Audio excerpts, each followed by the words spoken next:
Muy buenas tardes. Una vez más, muchísimas gracias por haber elegido estar esta tarde con nosotros en la Fundación EDNOR dentro de las múltiples posibilidades que ofrece pues una tarde, tanto para participar, instruirse, como para el ocio. Habéis decidido estar aquí y os lo agradecemos. Y además creo que habéis elegido bien, porque estoy convencido que la conferencia que nos va a impartir José Antonio Zarzalejos sobre la disrupción de la libertad de expresión en la era digital va a merecer la pena. Es un tema del mayor interés que creo que todos como ciudadanos, ya no hace falta que recurramos a la profesión que tenemos, sino el simple hecho de ser ciudadanos, creo que a todos nos interesa mucho saber, de la mano de alguien muy experto, qué es lo que está pasando. Agradezco también a José Antonio que, una vez más, Adela tiró mano de sus buenas relaciones, le llamó y José Antonio nos dijo que, por supuesto, que encantado de venir a estar un rato con nosotros. Gracias también, Adela, por ello. Y sin más, será Adela quien presente a José Antonio y yo ya pues le cedo la palabra.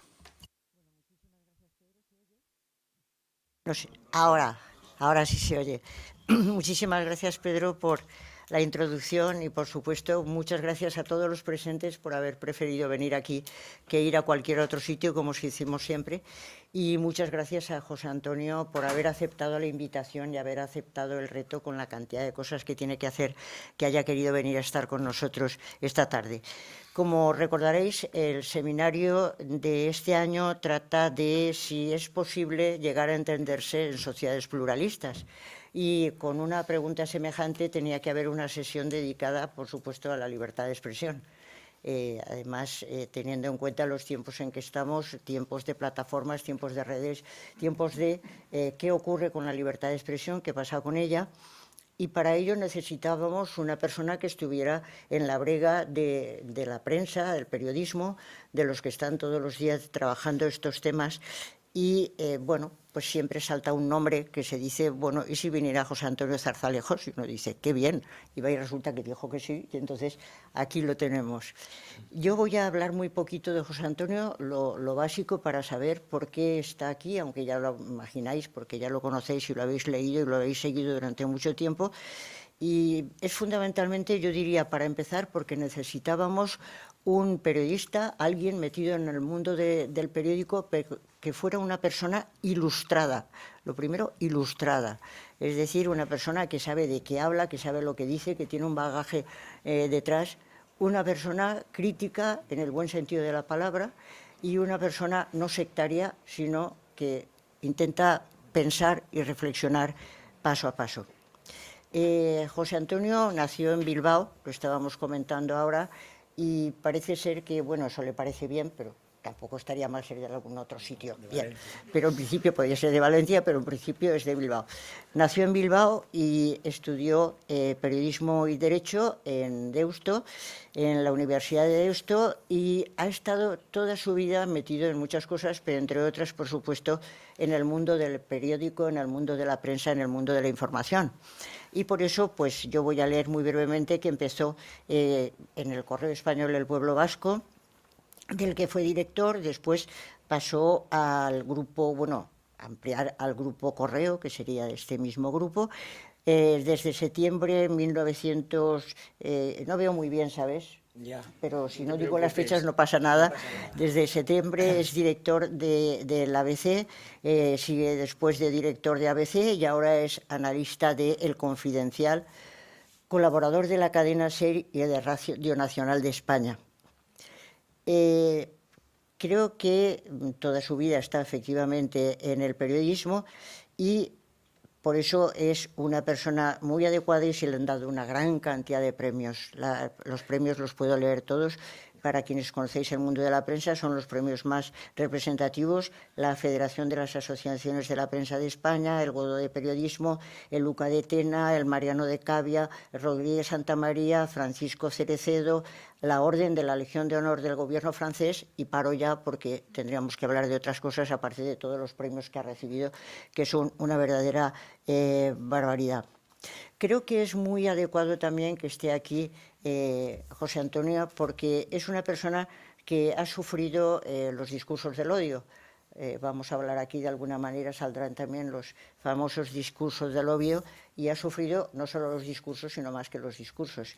Yo no sé si es una indiscreción, pero viene en todas partes, que ha sufrido 2 atentados de ETA y pues una serie de amenazas, ¿no?, a lo largo de la vida, y luego con algunas personas en concreto ha tenido que tener pues algo más que discusiones y algo más que palabras. Conoce ese mundo por dentro, sabe que lo que se juega uno cuando entra a expresarse libremente con toda la grandeza y toda la seriedad, y que las cosas tienen sus malas repercusiones.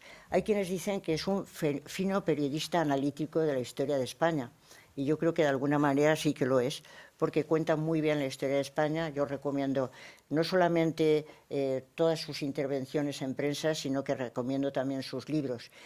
Libros ha publicado 6, fundamentalmente, pero como nombrar muchos libros no sirve para nada, porque entonces la gente no se queda con ninguno, yo solamente voy a nombrar uno, cuya lectura recomiendo a todos los presentes muy vivamente, y es el de Felipe VI, un rey en la adversidad. Ya solo el título es todo un mensaje. Se trata del reinado de Felipe VI, obviamente, que es nuestra época y nuestra última época, en la que Felipe VI vive un reinado muy duro, porque se tiene que enfrentar a una gran cantidad de enemigos y de asechanzas. Esto es no solamente la historia de Felipe VI, sino nuestra historia. Siempre que se narra la historia de un personaje importante, se narra la de todo el contexto, y entonces es nuestra historia de España. José Antonio lo cuenta maravillosamente bien, con una claridad realmente envidiable, domina el lenguaje, y yo lo he podido verificar porque pertenecemos a una asociación que no es una asociación secreta, es una asociación muy corriente, pero en esa asociación, cada vez que José Antonio interviene, todos nos callamos y atendemos, porque con su rotundidad y su claridad siempre mantiene unas posiciones muy interesantes y muy importantes. Yo creo que eso es lo que, bueno, me ha hecho más amiga suya, porque me gusta que la gente hable con claridad y de esa manera rotunda, y recomiendo la lectura de este libro, recomiendo lo de todos sus libros, y le agradezco enormemente que haya querido venir a hablarnos de un tema tan importante para responder a la pregunta de si es posible entenderse en una sociedad pluralista en todo. ¿Es posible? Yo creo que sí, con esfuerzo. Bueno, muchas gracias, Pedro, por tu acogimiento y por tus palabras. He venido encantado por varias razones. Hombre, una muy importante es que me llamó Adela Cortina. Yo tengo por Adela Cortina una vieja admiración. Es un referente en el mundo intelectual español. Y cuando ella te llama, pues vas. Pero además, tratándose de Valencia en las actuales circunstancias y con un tema como el de la libertad de expresión, que en este momento es un tema crítico, porque está en el núcleo duro del gran debate, no ya nacional, sino occidental, después sobre todo del 5 de noviembre del pasado año, con la reelección de Donald Trump, pues había una alineación de circunstancias que me hacían venir encantado a Valencia, y agradecerles especialmente a ustedes y a la Fundación Etnor su invitación, y a ustedes su asistencia.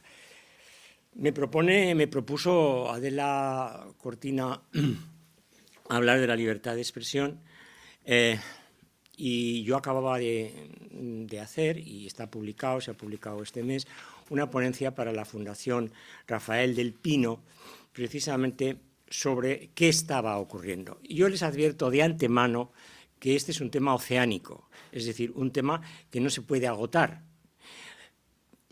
Además de amplio, es un tema en el que no se puede más que hacer un diagnóstico, pero en este momento tenemos tantas incertidumbres que es imposible o prácticamente imposible ver un horizonte claro de cómo este derecho va a terminar evolucionando.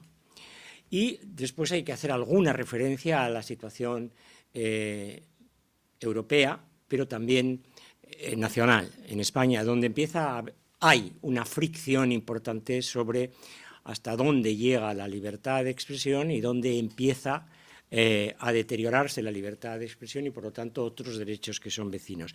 La libertad de expresión es una cosa muy básica y procuraré evitar las obviedades, es el derecho madre de toda democracia. No hay democracia si no hay libertad de expresión, que tiene además dos derivaciones fundamentales, desde mi punto de vista: la libertad de prensa y la libertad de cátedra. Es decir, el vehículo de conocimiento de lo que ocurre a través de los medios de comunicación, sin ningún tipo de restricción. Ahora hablaré de las limitaciones, que no son tales, sino refuerzos del derecho a la libertad de expresión.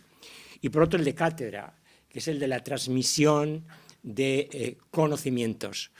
Un país es libre cuando sus medios de comunicación y sus ciudadanos pueden manifestarse sin miedo a ningún tipo de represalia o constricción, siempre y cuando no se vulneren las leyes legítimamente sancionadas, promulgadas por las instancias legislativas.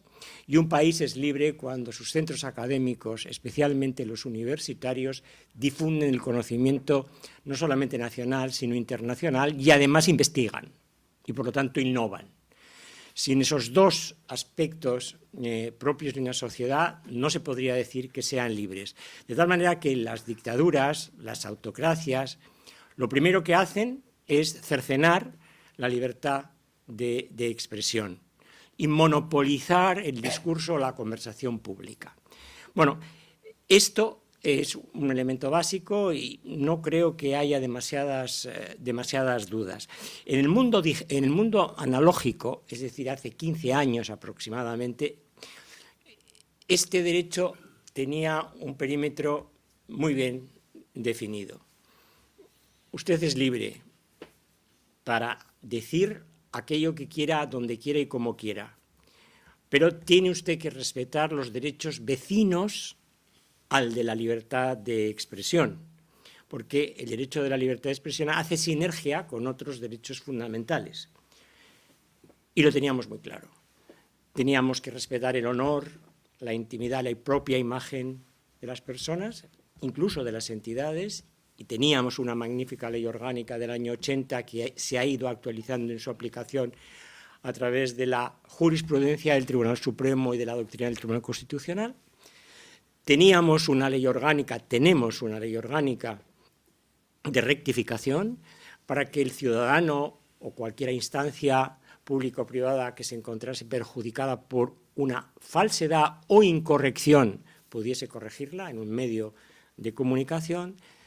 Teníamos y tenemos unos llamados delitos semiprivados, que son la injuria y la calumnia, para responder penalmente a aquel que injuria o a aquel que atribuye a otro un delito de los perseguibles de oficio. Son en este momento y desde hace ya años delitos en desuso, y tenemos una generación de nuevos delitos que son los delitos de odio, y son muy amplios, son enormemente amplios, desde el enaltecimiento del terrorismo, por ejemplo, que puede ser un delito de odio, a aquellos otros que inciten a la violencia, a la exclusión, a la xenofobia, etcétera.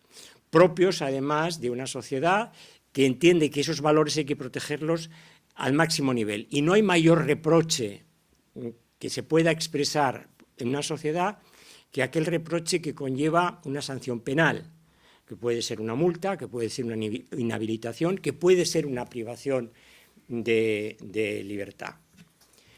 Bueno, esto lo teníamos muy definido porque además los tribunales eran los que lo aplicaban normalmente a instancia de parte perjudicada. Y además se han implementado unos procedimientos judiciales preferentes en el caso de la libertad, de las intromisiones ilegítimas en el honor, la imagen y la intimidad.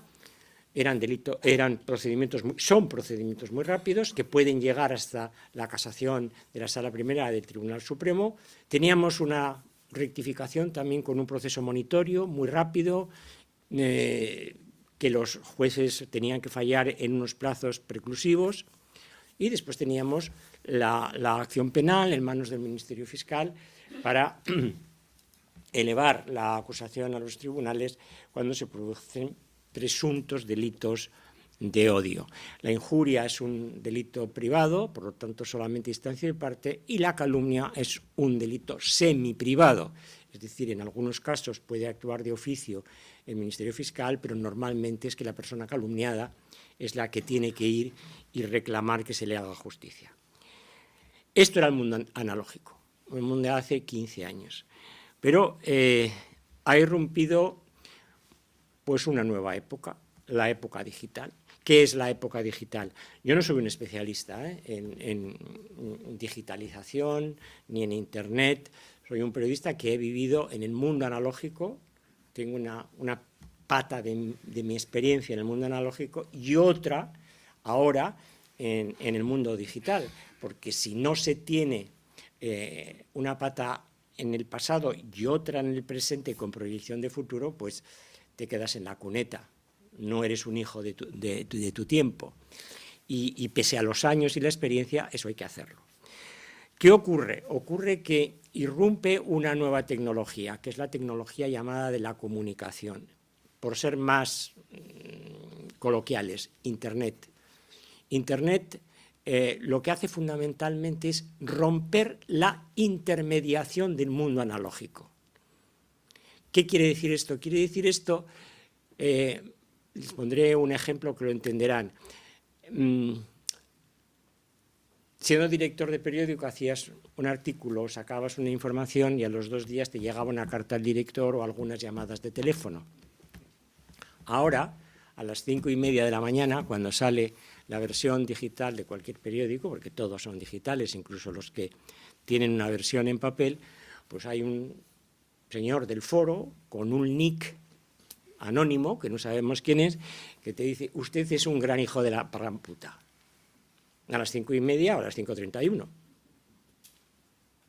Eso es así. Esto es Internet. Esta es la nueva, y con perdón de la expresión, pero es que es realidad. Esto es lo que ha cambiado fundamentalmente. Ha cambiado que el ciudadano está empoderado por la tecnología de la comunicación y cree, aunque no sea del todo así, que ya no necesita intermediarios. ¿Qué ocurre? Que lo mismo han creído los políticos, o algunos políticos, que creen que ya no necesitan a los medios de comunicación como vehículos de transmisión de su mensaje a las grandes audiencias y los electorados, y que se pueden comunicar directamente con ellos. Esto es el signo más claro de lo que se llaman políticas populistas. Y la expresión más acabada se produce en 2016, que para mí es una fecha, no para mí, para los que estudian esta cuestión, es una fecha que es un parteaguas histórico. En junio de 2016, un hipernacionalismo no británico, sino más bien inglés, rechaza pertenecer a la Unión Europea y se produce el Brexit. Eso lo dirigen fundamentalmente un partido hipernacionalista inglés, de Farage, pero con la ayuda de un partido convencional, que es el Partido Conservador, dirigido entonces durante toda la campaña y después por Boris Johnson, uno de los grandes populistas europeos, por muy británico que sea. Y ese mismo año, en noviembre, se produce otro giro de la historia. Cuando nadie pensaba que Donald Trump podía ser presidente y suceder nada menos que a Barack Obama, gana a Hillary Clinton las elecciones presidenciales con menos votos populares, pero con más votos electorales, y se hace presidente de los Estados Unidos con un procedimiento de convicción social que no se vehicula a través de los medios de comunicación, sino directamente. Redes sociales. Y aquí aparece el gran palabra, el gran concepto, redes sociales. Pero aquí hay un tercer protagonista muy importante que no debemos olvidar cuando nos refiramos a este asunto: las grandes corporaciones tecnológicas. Las grandes corporaciones tecnológicas, llámense Meta, llámense Google, llámense Twitter o ahora X, llámense TikTok, Meta es WhatsApp, mensajería, es Instagram, es Facebook. Las grandes corporaciones son las que invierten en la infraestructura de Internet y las que propugnan libertad de contenidos. Ahora bien, este acceso generalizado a Internet, con tres protagonistas: los ciudadanos, una gama de políticos, un sector de políticos determinados y grandes corporaciones tecnológicas, se han debatido en medio de dos polos o dos versiones diferentes. Por una parte, la cancelación; por otra parte, el libertarismo. ¿La cancelación qué es? La cancelación es sencillamente la disuasión de la expresión libre de opiniones si no se ajustan a determinados estándares de lo políticamente correcto. Y esa es una versión más propia de determinada izquierda progresista norteamericana con origen en aquellas universidades y que ha terminado llamándose la cancelación. Ojo, que no ha terminado. Tenemos un caso en España sangrante de la actriz Carla Sofía Gascón. Ha sido directamente cancelada porque sus opiniones no estaban dentro de los estándares de lo políticamente correcto. Bueno, si se miran sus tweets, que son desde hace muchos años, se verá que cualquiera se puede encontrar en los medios de comunicación con opiniones mucho más rotundas y mucho más discutibles y problemáticas que las de esta señora, a la que verdaderamente ha sufrido una especie de linchamiento.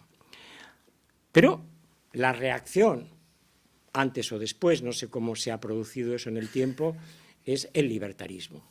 El libertarismo que se llama ultraconservador o de extrema derecha, pero que en todo caso es populista, y que es el que dice, primero, la verdad es una opinión, la verdad es una opinión, no hay elementos objetivos para establecer qué es verdad y qué es mentira, lo cual puede ser un poco cierto, porque hablar de verdad es un absoluto. Hay que hablar de veracidad más que de verdad. La veracidad es una cosa diferente a la verdad. La verdad absoluta es un concepto que no existe. Por eso cuando yo oigo incluso a periodistas, compañeros míos, que hablan, no, es que la verdad, no, mire, estos hechos son veraces. Que sean veraces quiere decir que yo he trabajado profesionalmente de manera honrada para contrastarlos hasta que he llegado a la conclusión de que se ajustan a la realidad. Por lo tanto, son veraces, pero no diga usted que son verdad, porque es un término completamente absoluto. Dicho esto, el libertarismo, el nuevo libertarismo, dice que la moderación es censura. Moderar es censurar. Y ahí tenemos el nuevo planteamiento de Meta, que creíamos que estaba más en los criterios de las políticas de identidad, de lo políticamente correcto, y ahora no, ahora de nuevo, siguiendo la estela del triunfo electoral de Donald Trump y de otros populistas, pues ha dicho no se modera porque todo lo que sea moderar es censurar. En el ADN de Internet hay un anarquismo de principio, porque Internet es gratuito, aparentemente, libre, es decir, no soporta ninguna regulación, y neutral. Dice que es neutral porque permite que por el canal fluya todos los conocimientos sin ningún tipo de filtro ni control. Bueno, obviamente esto impacta sobre algunas de las estructuras más o menos convencionales de las sociedades democráticas. La primera, los políticos sustituyen las instituciones por las redes sociales para comunicarse con las audiencias. Lo estamos viendo en los Estados Unidos, que es, digamos, la máxima expresión, pero lo vemos aquí. Si el presidente del gobierno dice que se va a retirar 5 días para pensar si continúa o no siéndolo, no lo comunica en el Congreso de los Diputados, ni con una comparecencia en la televisión pública. En una carta sin ningún tipo de logo, en blanco, la cuelga en la red ahora llamada X, por ejemplo. Ese es un ejemplo de comunicación política completamente diferente. Prescinde de todos los medios. Por lo tanto, lo primero que se ha quebrado ya es la intermediación. Y esto es un problema. Esto es un problema porque el periodismo, los medios de comunicación, se tienen que plantear cuál es su papel. Su papel en este momento, mucho más que dar noticias, que es un bien mostrenco en el sentido de que es difícil no enterarse de las cosas que ocurren, porque tenemos, digamos, una capacidad extraordinaria, o mejor dicho, estamos totalmente sometidos a una lluvia de información, eso que se llama la infocracia, no democracia, sino la infocracia, es decir, estamos sujetos a un régimen permanente de información, queramos o no queramos estar enterados. Esta infocracia hace pensar cuál es el papel del periodismo, no dar noticias. Hay que dar noticias siempre que sean exclusivas, aquellas que no se conocen. Hablaríamos del periodismo de investigación, pero nos iríamos, que no es más que un periodismo de filtración bien gestionado. ¿Y qué tiene que hacer el periodismo? El periodismo ahora tiene que hacer 2 cosas: verificar la certeza, la veracidad de lo que está ocurriendo, de lo que está informando, y añadir valor al relato periodístico. ¿Cómo? Pues ofreciendo una perspectiva de su origen, de por qué ocurren las cosas, de qué consecuencias tiene, y establecer el contexto. Es decir, dar un valor añadido. Ya más que la búsqueda y la publicación de noticias, es la contextualización y el análisis. Para eso sirven ahora los medios de comunicación y para la verificación. Y despreciar ese papel, como se está produciendo en muchísimos países occidentales, por no decir que en todos, es un grave error de carácter democrático. Y esto del periodismo ciudadano o la democratización de la información es un gran engaño colectivo de aquellos que quieren que efectivamente el periodismo solvente no haga su labor. En segundo lugar, ha cambiado, como digo, el ámbito institucional.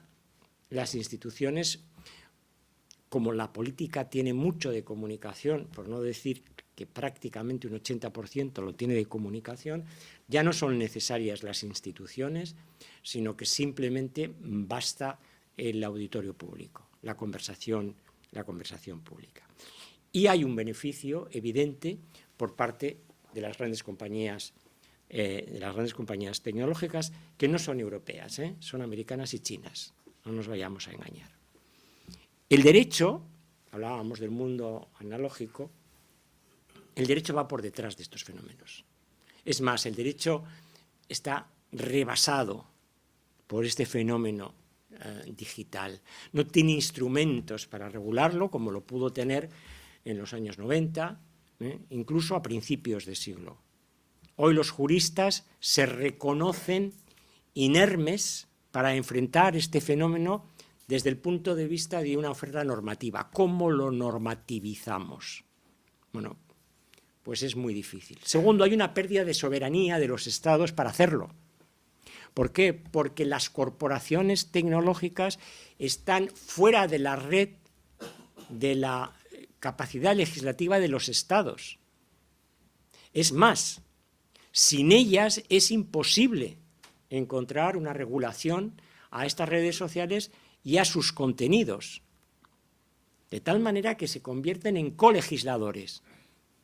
Y ahí es el gran fenómeno que estamos observando, es la coalición de intereses que se produce en los Estados Unidos fundamentalmente entre las grandes corporaciones y una administración que secunda esos criterios de libertarismo.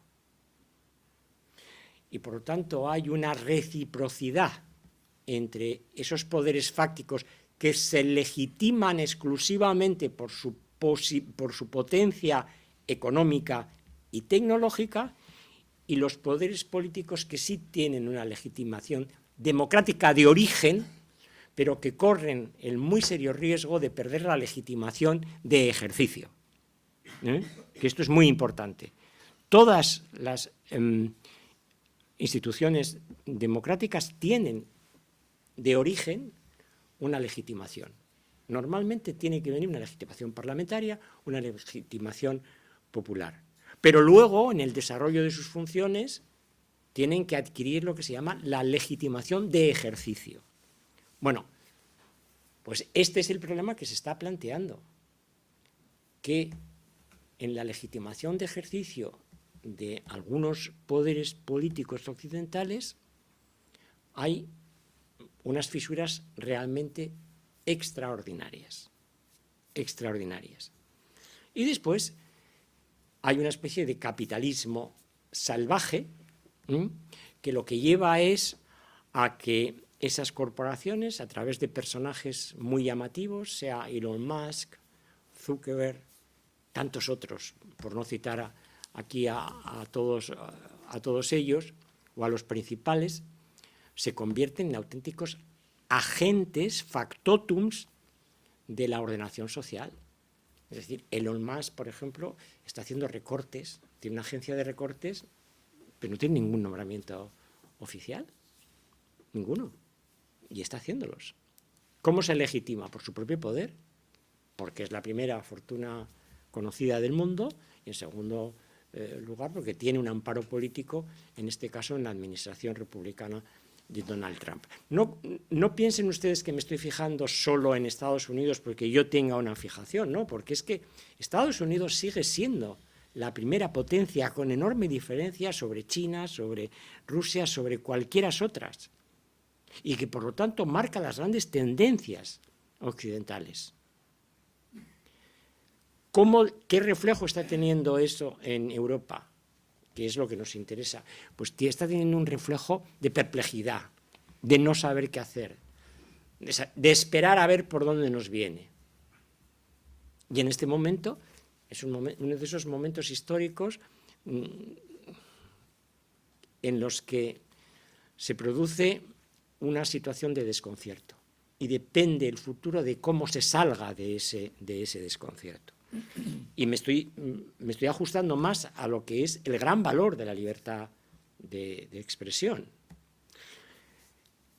Esto, y quiero señalar algunos factores adicionales, porque yo no estoy tratando de decir que todo lo que tiene que ver con la era digital es negativo, no.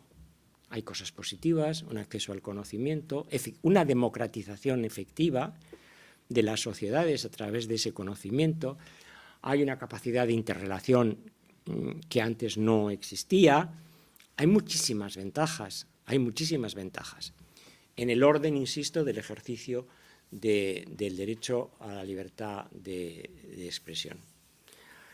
Ahora, ¿qué fenómenos acompañan en este momento la era digital? Es que no quiero no quiero extenderme demasiado para que si quieren ustedes hacer preguntas las podamos responder. Pues les voy a decir algunas cosas que son realmente importantes y que nos están afectando muy seriamente. En primer lugar, el anonimato.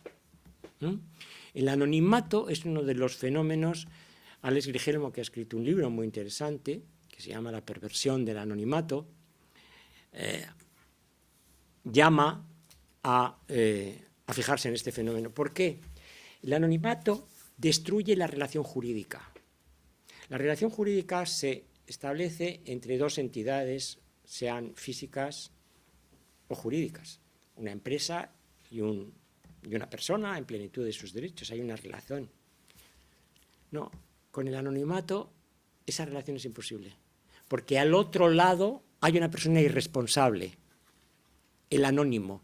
No sabemos si es una persona que se emboza en un nick, pero no sabemos si es un robot. No sabemos cómo funciona ese algoritmo.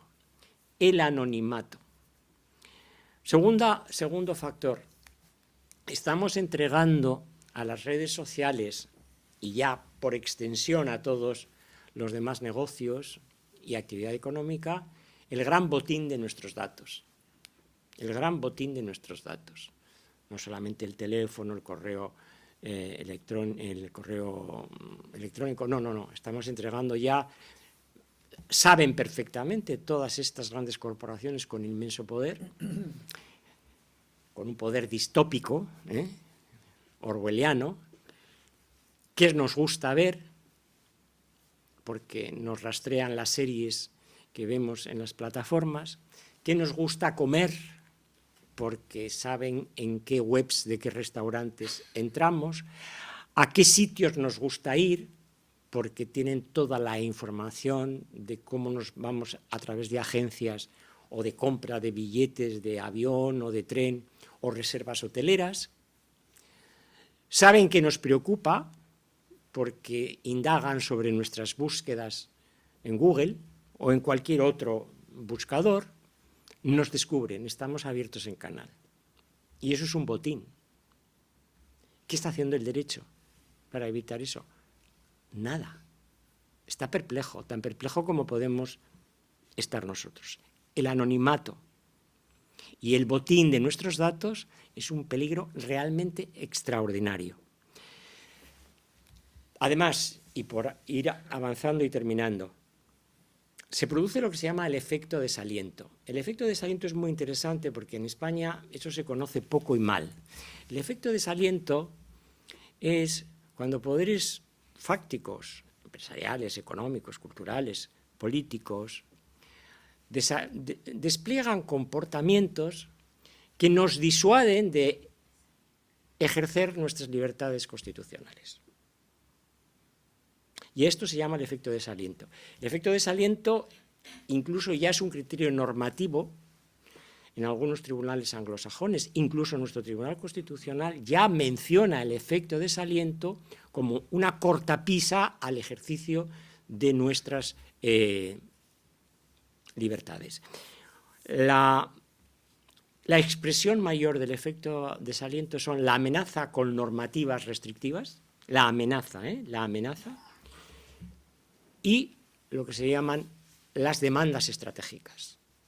Yo les puedo contar el caso de una gran empresa española a la que no le gusta una información, por otra parte veraz, que publica el periódico de cuyo comité editorial soy presidente, El Confidencial, que interpone una demanda por sobreinformación por importe de 20 millones de euros. Confidencial factura al año entre 26 y 28 millones, o sea, prácticamente la facturación de un año. ¿Tenía avisos de prosperar esa demanda? No tenía avisos de prosperar.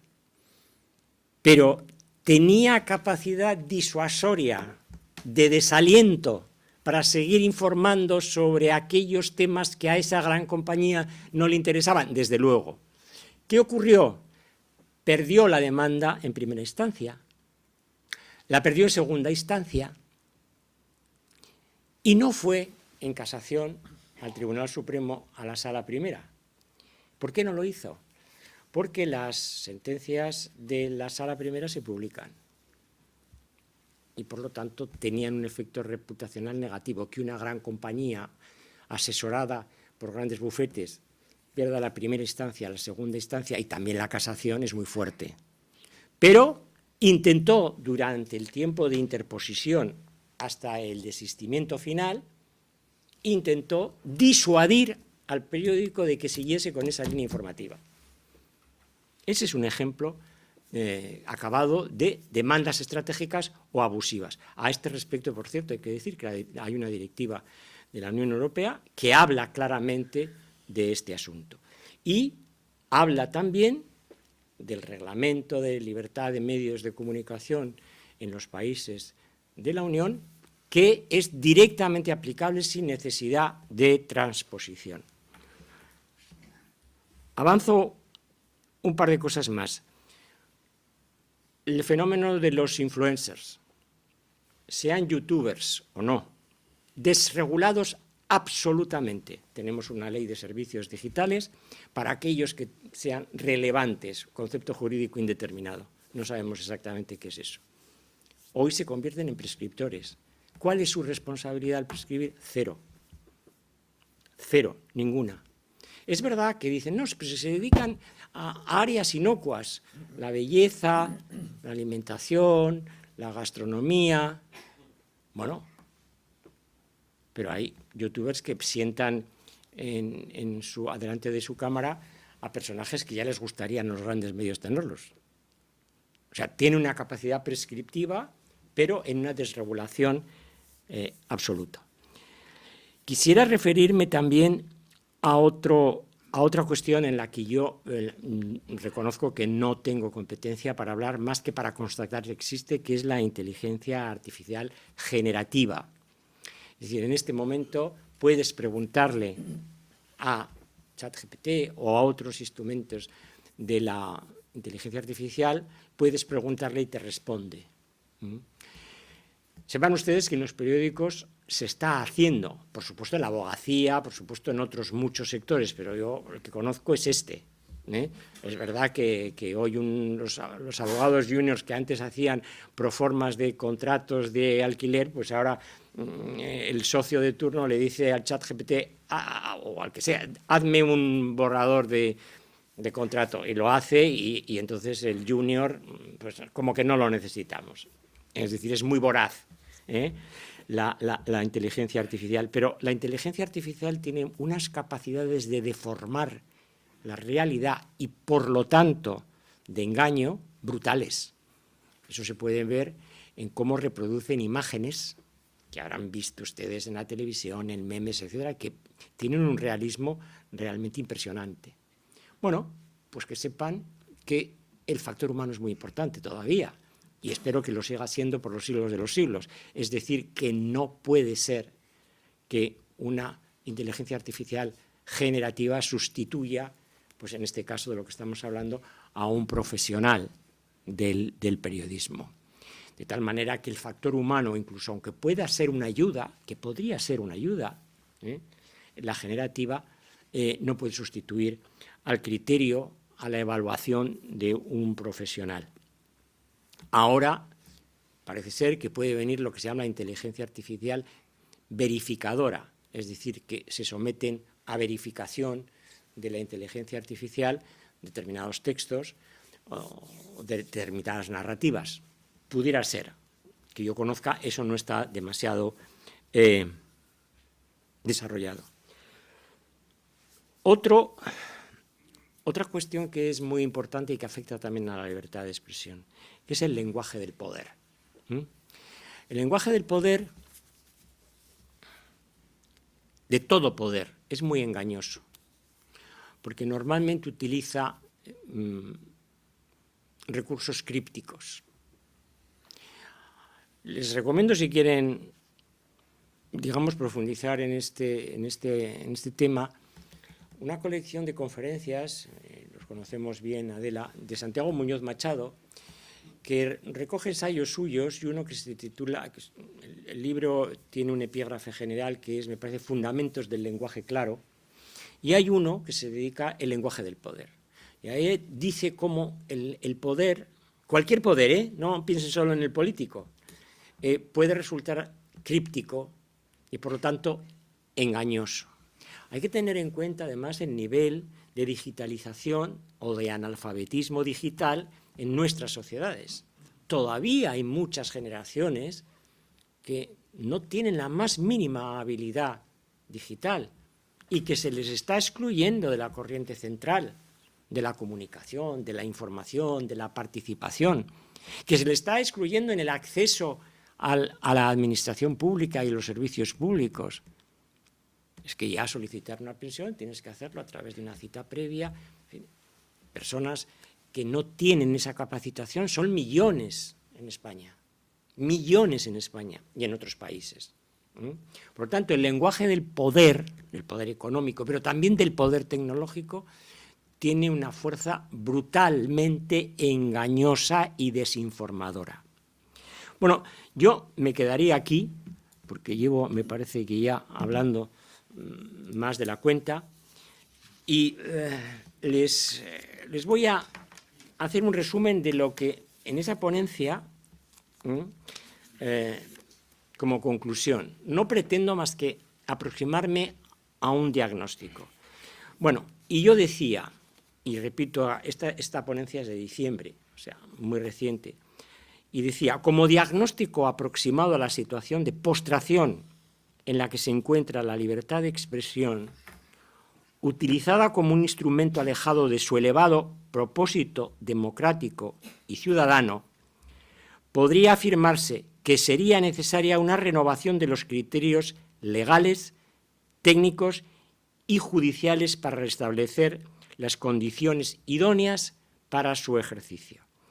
Siendo conscientes, empero, de que las desregulaciones, el libertarismo en las redes y la recesión de la presencia vigilante de los Estados, así como la transferencia de poder a las grandes corporaciones tecnológicas, ya introducidas como prescriptoras de opciones ideológicas y de modelos sociopolíticos, desafían los paradigmas de las democracias liberales que por mutación, más que por reforma de su estructura jurídico-constitucional, se están convirtiendo en regímenes iliberales, con sesgos autocráticos, favorecidos, entre otras razones, por el derrumbe a manos de la digitalización de la intermediación periodística tradicional.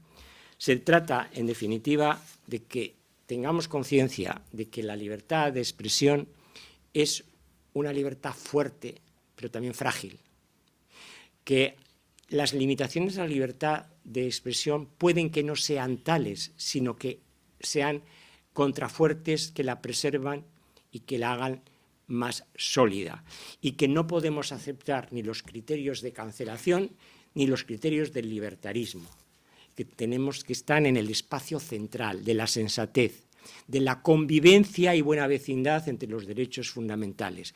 Tan derecho fundamental puede ser la libertad de expresión como el honor de las personas, por ejemplo. Y que a través de la libertad de expresión, sobre todo, no se introduzca ese concepto tan engañoso de que la verdad es una opinión.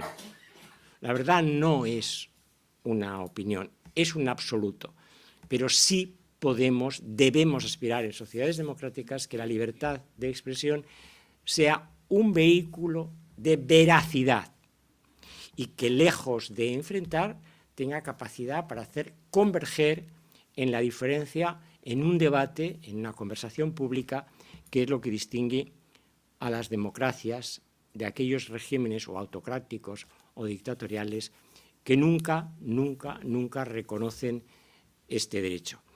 Y ahí me quedo. Les agradezco su atención y quedo a su disposición para las preguntas que quieran.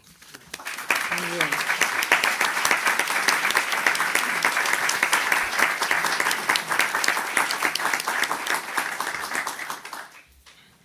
Bueno, José Antonio, muchísimas gracias. Tú estabas diciendo que ya era hora de acabar y tal, y la gente ponía cara de no, no, más, más. Pero bueno, ahora es el momento en el que pueden expresar preocupaciones, etcétera, y entonces tú te extiendes en las respuestas yendo un poco más lejos. Se abre el fuego. ¿Alguien se anima?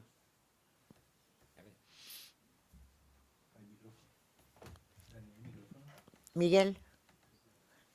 Miguel creo que es el que ha levantado antes la mano. Miguel y Jesús. Muchas gracias. Yo sé que usted al principio ha dicho que solo pretendía hacer un diagnóstico de la situación y estoy bastante de acuerdo con todo lo que ha dicho, nada que decir, pero ¿hay algún lugar para la esperanza? Porque yo después del diagnóstico, y también es un tema sobre el que he pensado bastante, no acabo de ver cuál puede ser el desarrollo de la sociedad que ayude a salir de ese atolladero que tenemos entre el libertarismo y efectivamente la cultura de la cancelación. No acabo de ver qué fuerzas dentro de la propia sociedad pueden hacer que no caigamos en uno de los dos extremos o haciendo una pirueta caer en los dos al mismo tiempo. No soy optimista. Hay un ensayo que, si no lo han leído, la verdad es que es muy interesante, aunque un poco también quizás catastrofista, que es 1933. O sea, hay muchos intelectuales que se están fijando qué ocurrió en el periodo de entreguerras. Entre el final de la Primera Guerra Mundial y la Segunda, el año 33, es cuando, digamos, la evolución de Alemania termina en un régimen nazi y se consolida además el estalinismo. Bueno, no sé si ese paralelismo con el periodo de entreguerras puede valer, pero lo que es cierto, y fijémonos que va a ocurrir en Alemania el día 23 de este mes, si, como parece, Alternativa por Alemania obtiene un 21%. Ayer en la reunión del Círculo Cívico de Opinión, al que pertenece Adela y pertenezco yo, más para escuchar que para otra cosa, pese a lo que ha dicho, pues tuvimos una ponencia, te echamos de menos, precisamente sobre el tema de Alemania, ¿no? Y dos personas que la conocen bien, Fernando Ballestín, catedrático de Ciencia Política, y Francisco Sosa Wagner, catedrático de Derecho Constitucional, un profundo conocedor del federalismo. Fernando Ballestín incluso ha vivido en su infancia y juventud en Alemania. Nos decían que, bueno, la CDU, con unas posiciones, digamos, más duras que las de la época de Merkel, con Merz, estaba en torno al 30%, pero que Alternativa por Alemania podía estar en el 21%, claramente como segunda fuerza política, y que la socialdemocracia descendía al 15% y que podría ser superada incluso por los verdes. Y que Die Linken, que es un partido de izquierda más extrema, estaba superando ampliamente la barrera del 5% para entrar en las instituciones legislativas de la Federación. Por lo tanto, vamos a ver qué es lo que ocurre con Alemania y podremos ya tener claramente un mapa. Y el mapa es Estados Unidos, Donald Trump, Italia, Meloni, Hungría, Orbán. Vamos a ver, insisto, qué pasa con Alemania, pero vamos a ver qué pasa con Francia. Porque la señora Le Pen está fuerte. No sería sorpresa, sino todo lo contrario, que pasase a una segunda vuelta presidencial y sea la presidenta de la República Francesa, con lo que eso conllevaría. Probablemente iríamos a la Sexta República. Quiero decir, por tanto, que... y después hay otro bloque que se llama de extrema izquierda, bueno, donde los partidos comunistas siguen teniendo mucha fuerza, es el caso fundamentalmente de China, pero también de algunos países importantes de América Latina, como Venezuela, Nicaragua, Cuba, y después está lo que se llama el sur global, donde hay autócratas como Modi en la India, por ejemplo, que es una potencia emergente brutal, y otros países que son sistémicos muy inestables, como Brasil, por ejemplo. demográficamente importantes también y desde el punto de vista. ¿Qué va a ocurrir en Canadá? Pues Canadá viene también la ola de la derecha. El señor Trudeau ha quedado desleído completamente, ¿no? Y mucho más con lo que está ocurriendo en los Estados Unidos, en lo que pretende que sea Canadá el estado número 51. Por lo tanto, hay una polarización, hay un bibloquismo que no sé si nos recuerda, pero podría hacerlo, a aquel periodo del siglo XX de entreguerras, y no a la posguerra.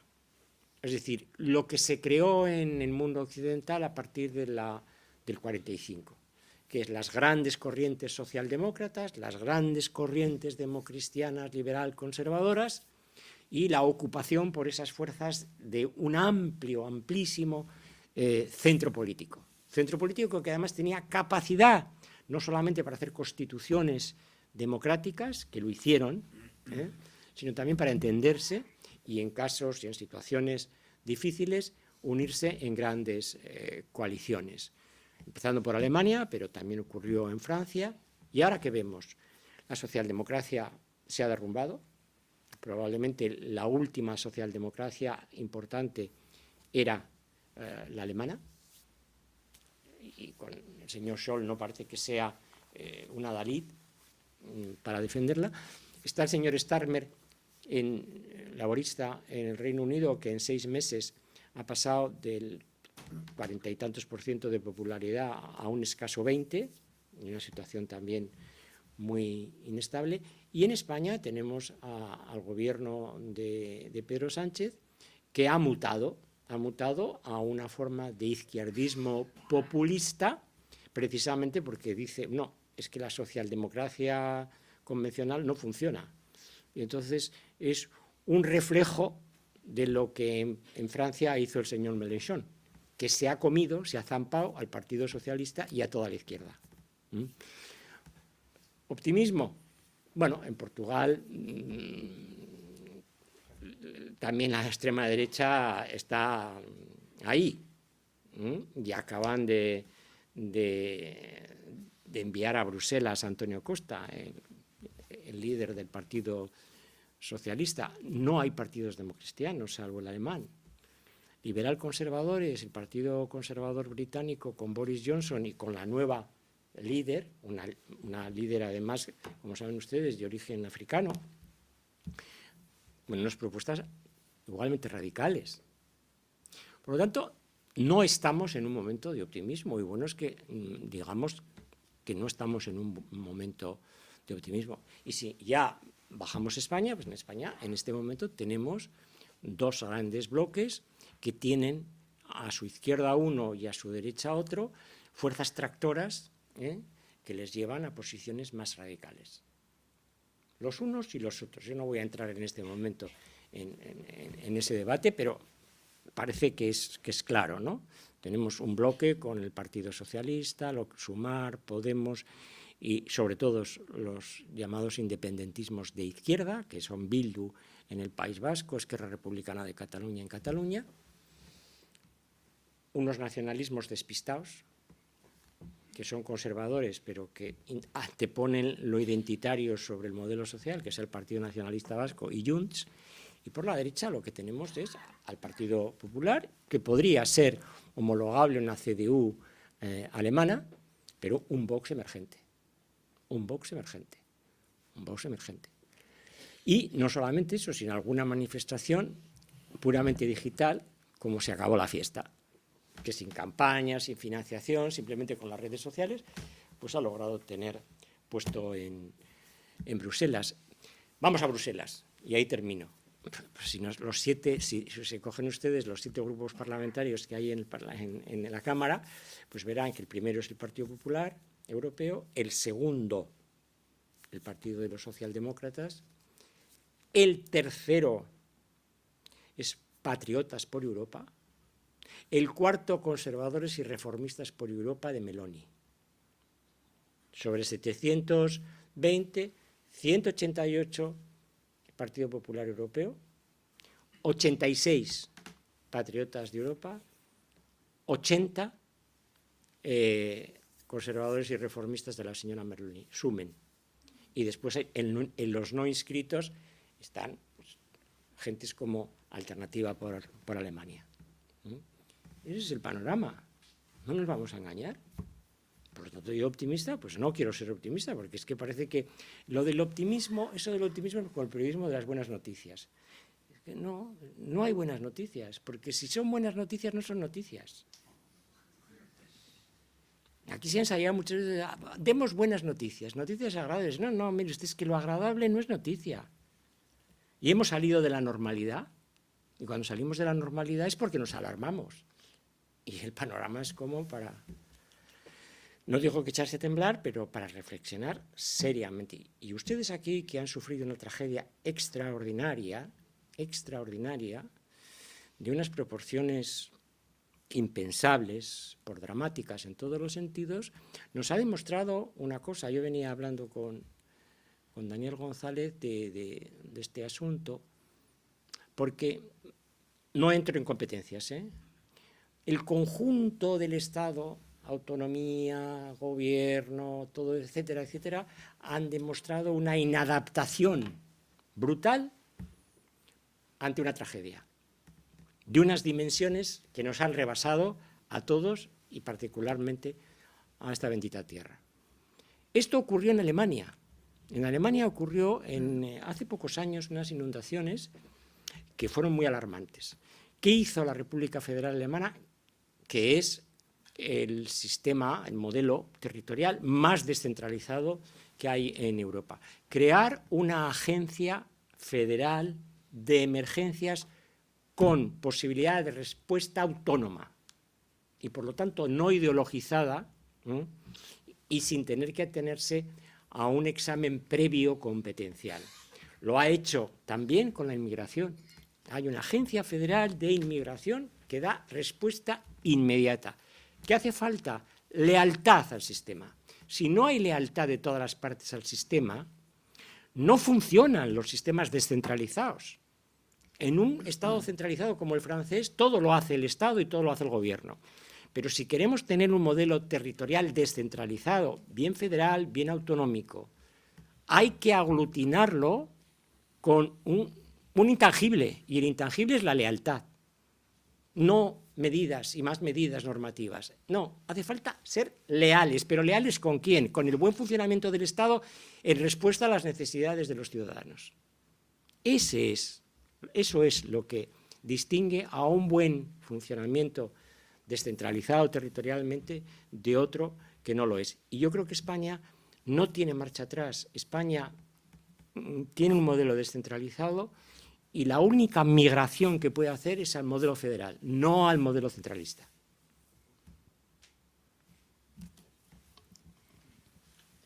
Jesús. Bueno, ante todo, muchísimas gracias por toda la exposición y también por esta última parte con el ejemplo de la Agencia Federal de Alemania.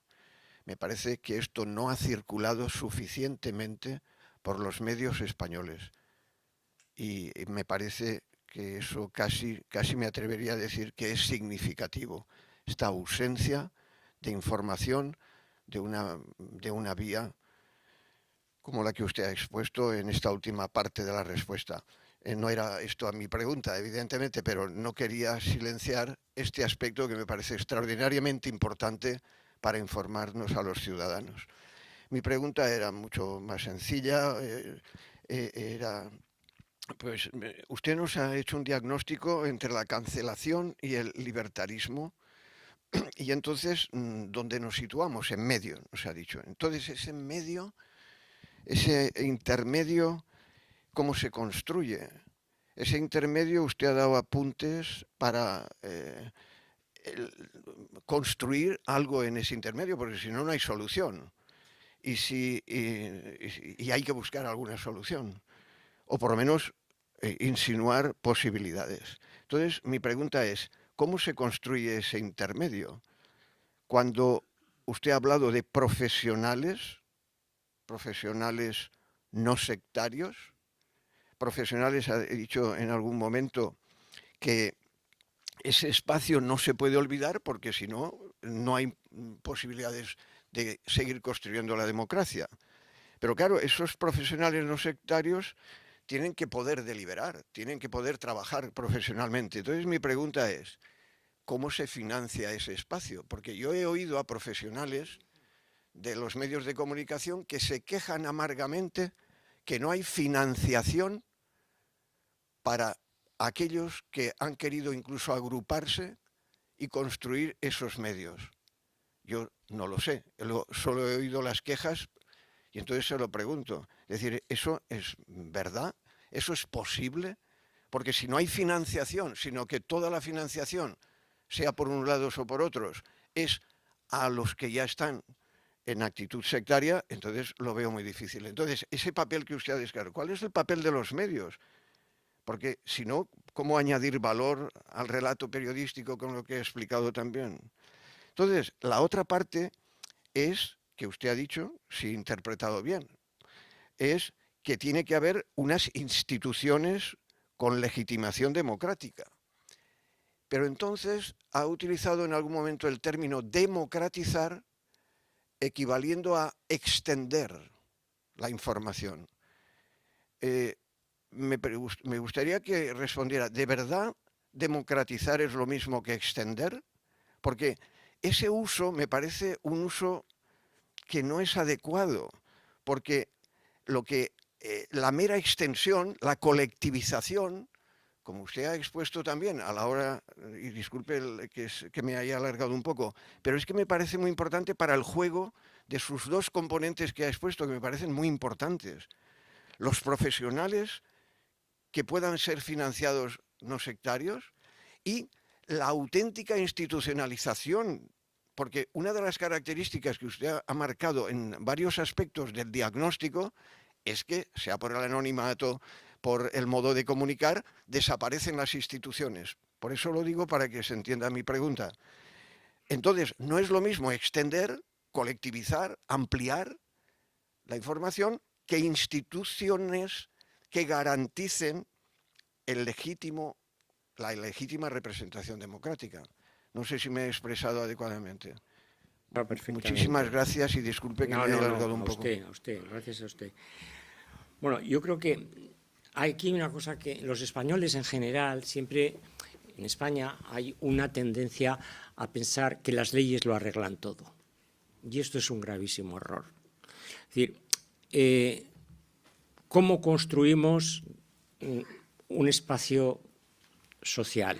Pues compartiendo valores. Es decir, que haya una ética de carácter social, de unos mínimos, que todos compartamos. Pero, ¿sabe por qué no ocurre eso en nuestro país y en otros? Porque la polarización es un modelo de negocio de los políticos. El modelo de negocio de los políticos es la polarización, el enfrentamiento. Ese es un modelo de negocio. Por lo tanto, no interesa tener espacios comunes, no interesa tener valores transversales. Este es el problema que estamos teniendo. No solamente en España, pero también en España, porque la excepcionalidad española, aquí pasan cosas que no pasan en ningún otro sitio, ya no es cierta. La globalización a través de la comunicación, pues ha barrido la excepcionalidad española. A Europa ya no acaban los Pirineos. No hay Pirineos que valgan. El modelo de negocio funciona, y el modelo de negocio hoy por hoy es la confrontación. Y la confrontación es destructiva. Lo que quiere destruir son los espacios comunes, porque en los espacios comunes hay porosidad. Se puede pasar de una izquierda a una derecha moderada, se puede pasar de una derecha moderada a una izquierda, se bascula, un check and balance, pero social. ¿Cuál es el propósito? Destruir el espacio común. Por lo tanto, y eso no hay ley que lo arregle, eso no hay ley que lo arregle, eso lo arregla el dinamismo social y, por lo tanto, la activación de las instituciones de la sociedad civil, pues las academias, las universidades, los colegios profesionales, los medios de comunicación, los intelectuales a través de la literatura, la investigación, todo lo que es sociedad civil, que está muy mermada, Y ese espacio pues está roto, hay un muro, efectivamente ese muro existe, aquí y en otros lugares. Por lo tanto, no es cuestión de dictar leyes, sino de ser conscientes que la propia sociedad tiene que tener un protagonismo que ahora no tiene. Porque el modelo de negocios es separarnos, destruir los espacios comunes. Se refiere usted a la financiación. Mire, los medios de comunicación en España, también no solo en España, pero en España tienen una fragilidad económica brutal. Pero ¿sabe por qué sobreviven medios que son ineficientes, que financieramente son dependientes? Volvemos a lo mismo, porque el modelo de negocio es la polarización y el enfrentamiento, y para eso hace falta instrumentos ofensivos. Y aunque un medio pierda dinero a chorros, si cumple la función política que quiere el poder económico o el poder político o cualquier otro poder, seguirá funcionando. ¿Por qué? Porque forma parte del instrumento del modelo de negocio de la polarización. En el sector de los medios de comunicación se produce una proletarización de los profesionales. Sí, efectivamente, hay una proletarización. ¿Por qué? Bueno, pues por varias razones. Primero, la crisis económica de 2008 azotó muy fuerte y, por lo tanto, todas las personas que entonces tenían pues en torno a 50 años pues fueron eliminadas de las redacciones de los grandes medios. Y después porque aquí hay una invasión, que es el signo de los tiempos. Pues a los periódicos les sustituyen los de papel, les sustituyen los digitales rotan, lo que no pueden hacer los periódicos de papel. O sea, el periódico de papel que usted va a leer mañana es el periódico de ayer. Pero si usted de madrugada se levanta y entra en un digital, verá noticias que son incluso de mañana o que están ocurriendo en este momento. Entonces el papel tendrá un espacio, tendrá un sentido, pero mucho más limitado. Eso para empezar. Segundo, en España, si queremos tener un sector de medios que funcione, aparte de regular un poco la voracidad de la publicidad, que es una fuente de integración de los medios y que la está depredando Google, Meta, todo esto, pues hombre, hay que pensar en que se acaba la gratuidad, que los bienes culturales, los bienes del conocimiento, tienen un precio, porque en este país se desprecia absolutamente los derechos creativos. Absolutamente, y por lo tanto hay que ir a la política de suscripción. Es decir, hay que pagar por estar bien informado y tener, lógicamente, pues un menú para elegir qué medio es más idóneo.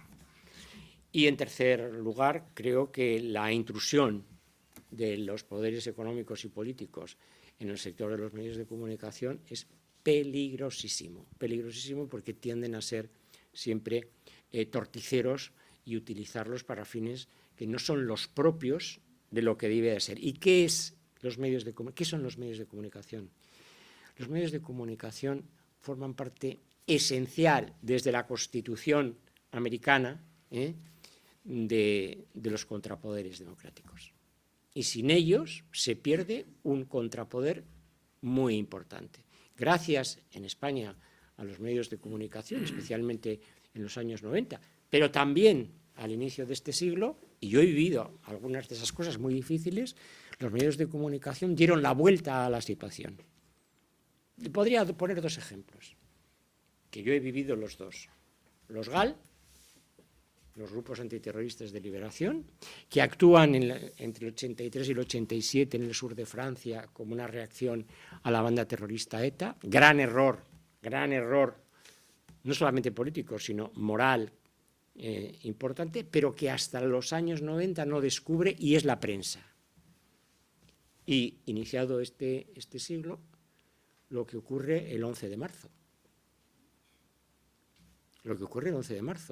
Frente a una versión determinada, se demuestra que aquello no fue como nos decían que era, y eso lo hizo fundamentalmente la prensa. Y solo detrás, en un caso y en el otro, solo detrás de lo que hizo la prensa vinieron los tribunales, que terminaron condenando a los responsables del GAL y condenando a los auténticos responsables, en la medida en que eso puede afirmarse de una manera rotunda de los atentados del 11M, que arrojaron, recuerden ustedes, pues una cifra escalofriante de 192 asesinados y decenas y decenas y decenas de heridos. Bueno, si ese papel ya no lo pueden desempeñar porque el negocio de la polarización, el modelo de negocio de la política es destruir todos esos espacios comunes y esos instrumentos de contrapoder, pues tenemos un problema. Pero este es un problema de la democracia. Hay algunos libros, por ejemplo, de Anna Applebaum, no sé si lo han oído ustedes, está haciendo ensayos muy interesantes. Ziblatt y también están haciendo sobre los Estados Unidos unos muy, muy interesantes. O sea, hay en este momento una literatura ensayística muy interesante que empieza a poner estos problemas encima de la mesa. En España, pues en España esa literatura está más ralentizada, esa literatura ensayística está más ralentizada. Pero bueno, me aproximo un poco, pero tampoco tengo solución para lo que usted dice. Sí. Buenas tardes Sí. y gracias por tus palabras, por el diagnóstico que no es muy esperanzoso mismo. Hablaste de tribunales, de político, de gobierno, de prensa, del poder económico de las grandes tecnológicas y me quedé a pensar, ¿no estamos olvidando de alguien? Y me quedó la idea de la gente, los ciudadanos, ¿no?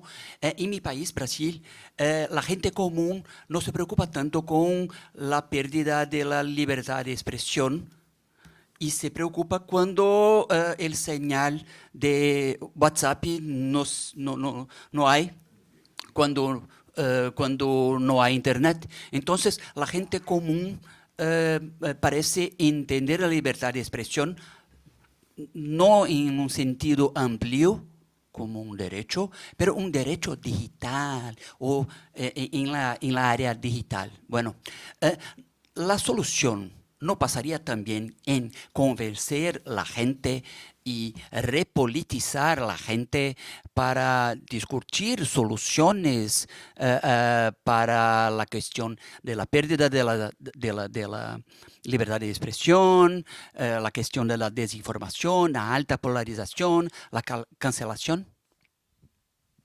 Sí, mire, toca dos temas interesantes. Primero, hay un fenómeno que se está produciendo en prácticamente todos los países occidentales, es la autonomía de la sociedad respecto de los prescriptores políticos o mediáticos.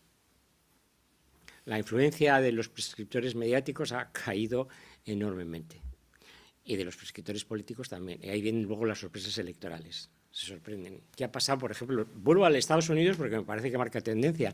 Todos pensábamos que estaba en un puño, ¿no? Y luego resulta que este señor se lleva de calle los votos electorales, pero también los votos populares. Por lo tanto, la sociedad ha adquirido, en términos generales, una gran autonomía de criterios respecto de los prescriptores tradicionales. Ese es el primer punto.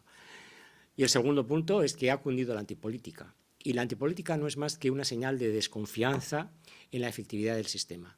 Y en España la antipolítica está muy arraigada, sobre todo en las generaciones jóvenes. Entiendo por jóvenes aquellas que están por debajo de 35 o 40 años. ¿Por qué? Porque cree que, primero porque no han tenido que conquistar ninguna libertad.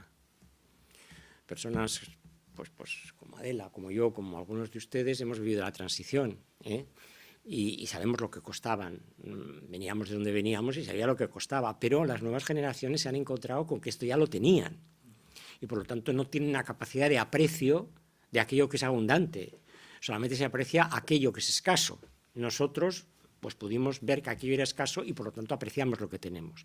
¿La antipolítica qué es? La antipolítica es una increencia casi radical en la capacidad de eficiencia del sistema. Y ustedes aquí tuvo un amplísimo eco en toda España y fuera de España, eso que decía que solo el pueblo salva al pueblo. Expresión acabadamente antipolítica. Yo no digo que injusta, Yo no digo que injusta. Digo que acabadamente antipolítica. Porque realmente lo que necesita nuestro país y otros es la reinstitucionalización. Es decir, volver a creer en las instituciones. Pero eso no está ocurriendo fundamentalmente también por factores económicos.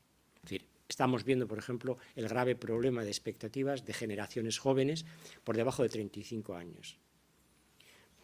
Sueldos que después de 2008 son sueldos cortos. Segundo, acceso a expectativas, por ejemplo, patrimoniales, como puede ser la vivienda, están muy alejadas de sus posibilidades. Las condiciones de vida de los padres y de los hijos se confrontan y los hijos dicen: yo nunca llegaré a poder disfrutar de esto. Tenemos un país en donde el consumo lo protagoniza mucho más los pensionistas que los jóvenes. Los pensionistas en general tienen una serie de ventajas que no digo yo que estén mal, que a lo mejor están muy bien, pero que habría que pensar en las generaciones jóvenes. Pondré un ejemplo.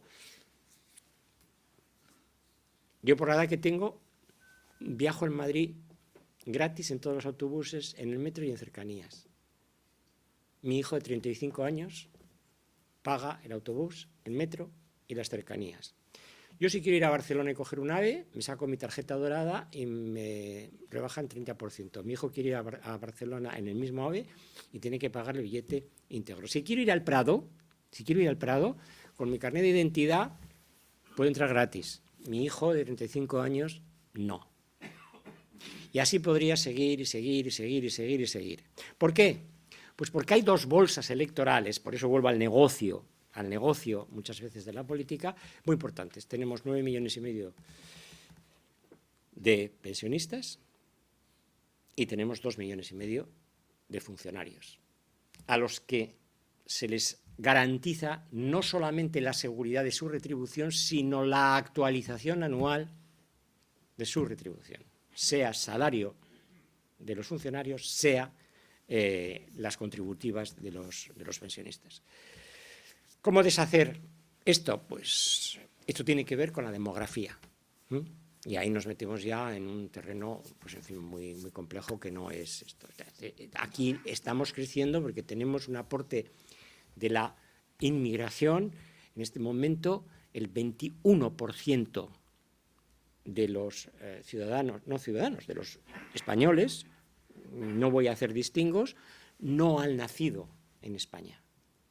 Que en términos demográficos y sociológicos es como se define al inmigrante, aquella persona que ha nacido en un país y vive en otro. Desde el punto de vista jurídico hay que ver si se ha nacionalizado, si es residente, si además de residente es comunitario, etcétera. Hay una serie de circunstancias, pero la realidad es esta: crecemos simplemente por la inmigración, que es regular, que es irregular, y no es la de los cayucos, que esa nos preocupa, es muy visual, pero no es esa no es esa preocupante. No.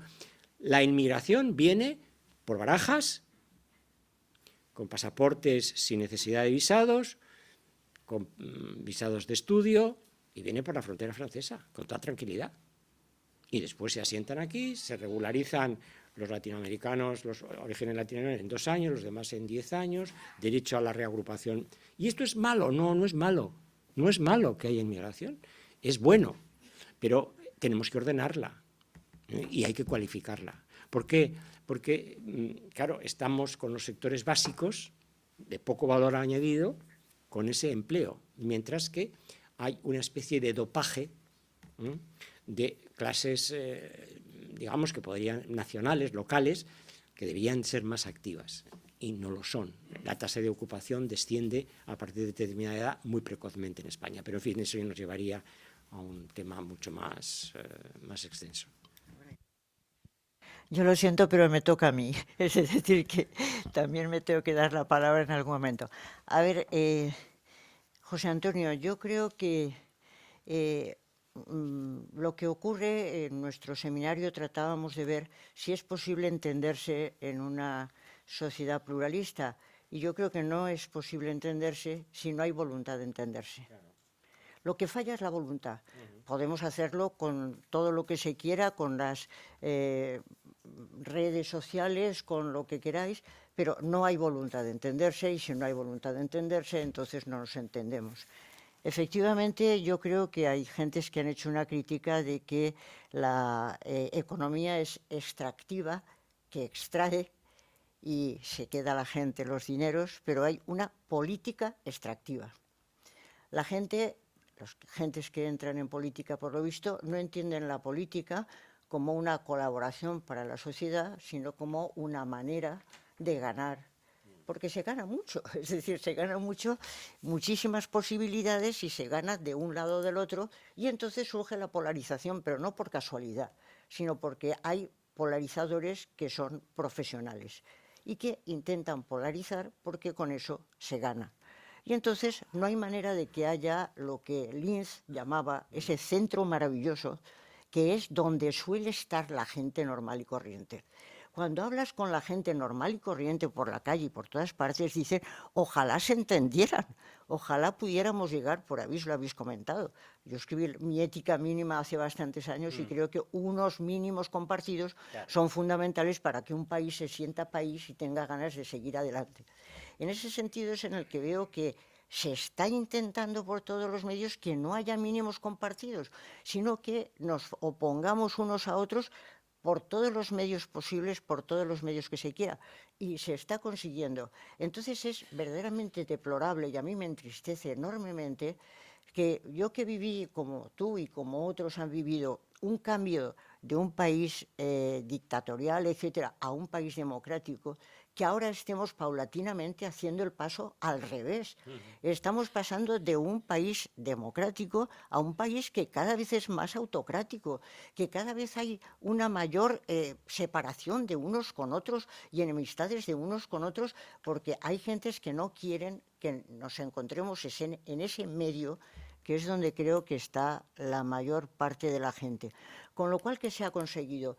Pues yo creo que, como decía un amigo nuestro también de esa asociación a la que pertenecemos, está volviendo a ocurrir lo que se decía hace un tiempo. España es un país en el que lo único que se puede hacer son las maletas. Pero ¿por qué lo digo? Porque los jóvenes, esos que tú estás diciendo, no les arreglará las cosas que les den un bono, otro bono, tal. Los que tienen más interés en formarse, los que están en vanguardia, se marchan en cuanto pueden, porque tienen más posibilidades en otros sitios, tienen más recursos en otros sitios, los valoran enormemente en otros sitios y aquí ven que están a la sopa boba a ver si les dan un bono para coger el bus o para tal. Entonces, yo creo que los que están más lanzados y más avanzados se marchan fuera y no se les puede criticar por ello, porque están intentando mejorar su vida y ven que aquí no tienen oportunidades. Y a mí eso me parece que es lo que tendría que tenernos en vilo, pensando cómo hacemos para que la gente no se tenga que ir, porque realmente esto se está descapitalizando desde el punto de vista intelectual.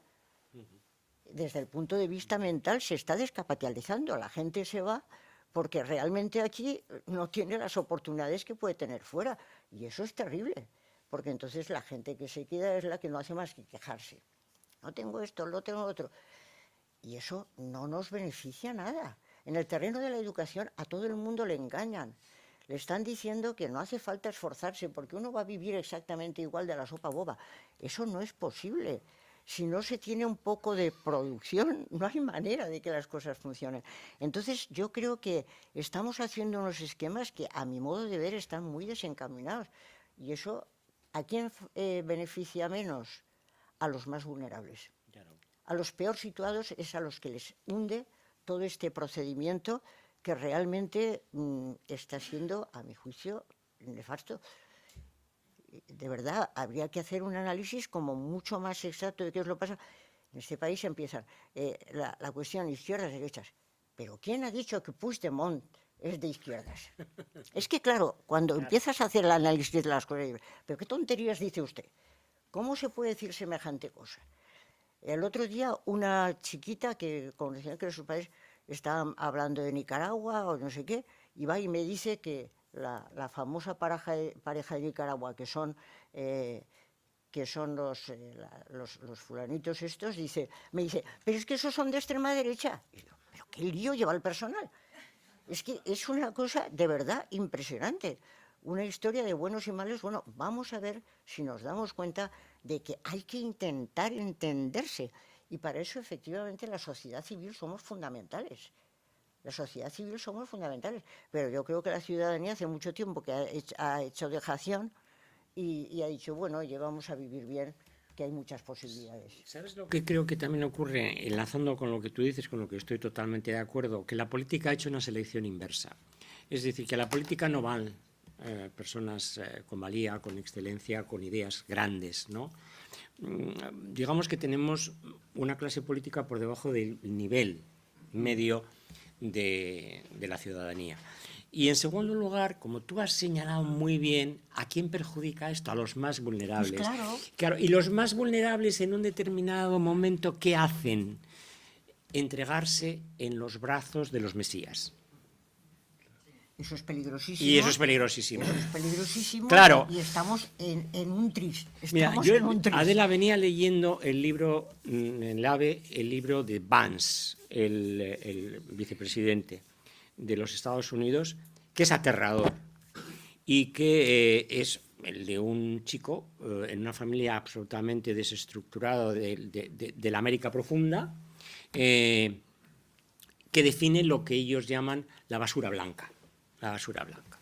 Entonces, ahí se ve como la radicalización de esa América profunda, que ve la deslocalización industrial, la falta de educación, la falta de posibilidades, es donde ha estado el banco, el caladero más importante de votos de Trump. Y sería de Trump, pero sería de cualquier otro radicalismo, me da lo mismo.